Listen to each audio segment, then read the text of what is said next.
Halo, selamat pagi semua. Perkenalkan saya Danuarta Fulberto, bisa dipanggil Berto dari kelas 029 jurusan Manajemen. Pertama-tama saya akan menjelaskan sejarah kredit. Sejarah kredit adalah catatan pelunasan hutang peminjam secara bertanggung jawab. Kredit berasal dari bahasa Yunani yang berarti kepercayaan. Secara umum, kredit berarti memiliki kemampuan untuk memberikan pinjaman dengan suatu janji yang akan dibayar sesuai dengan waktu yang disepakati.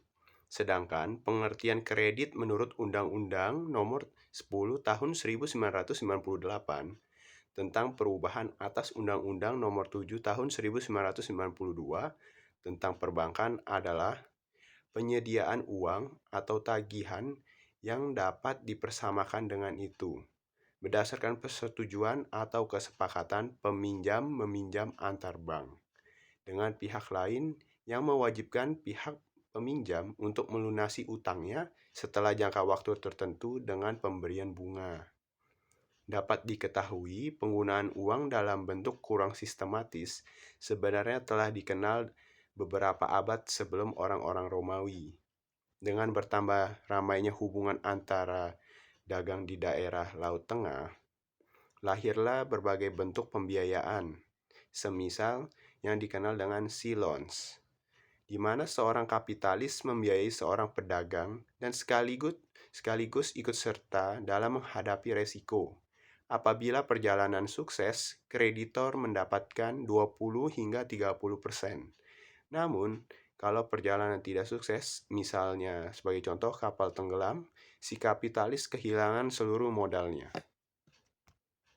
Untuk selanjutnya, kredit juga memiliki beberapa fungsi, yaitu sebagai berikut: meningkatkan daya guna uang dan barang, meningkatkan peredaran dan lalu lintas uang, meningkatkan peredaran barang sebagai alat untuk mendukung stabilitas ekonomi, meningkatkan gairah usaha di masyarakat, meningkatkan tambahan modal pendapatan.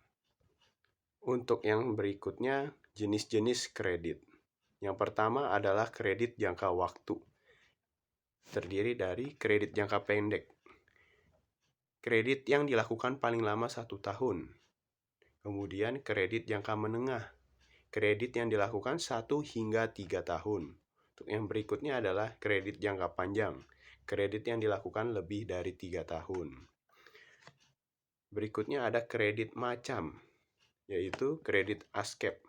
Kredit bank berupa pinjaman uang sebanyak plafon kredit. Berikutnya lagi, kredit penjual. Kredit yang dilakukan untuk memberi barang dengan cicilan, biasanya barang yang diterima di muka. Angsuran uang dilakukan kemudian. Yang berikutnya adalah kredit pembeli.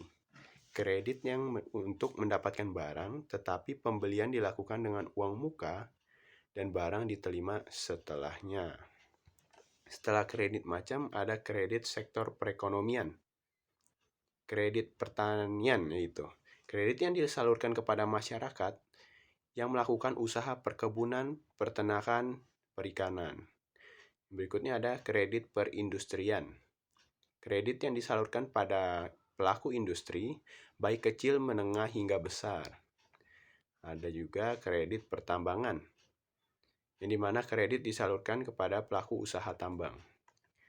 Kredit ekspor-impor, kredit yang disalurkan pada pelaku eksportir, importir dengan beragam barang yang diperdagangkan. Kredit koperasi, kredit yang disalurkan pada lembaga koperasi. Yang berikutnya ada kredit profesi. Kredit profesi sendiri yaitu kredit yang disalurkan kepada berbagai macam profesi seperti guru, dokter, dan lain sebagainya. Yang berikutnya adalah kredit golongan ekonomi.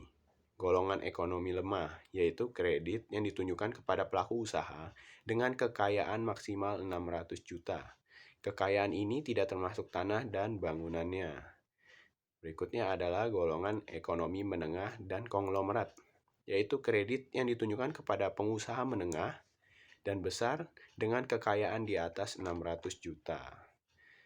Berikut merupakan kegiatan yang dapat saya sampaikan mengenai sejarah kredit, fungsi kredit, dan jenis-jenis kredit tersendiri. Selamat pagi, terima kasih. Mohon maaf apabila terdapat kesalahan kata-kata. Sampai jumpa.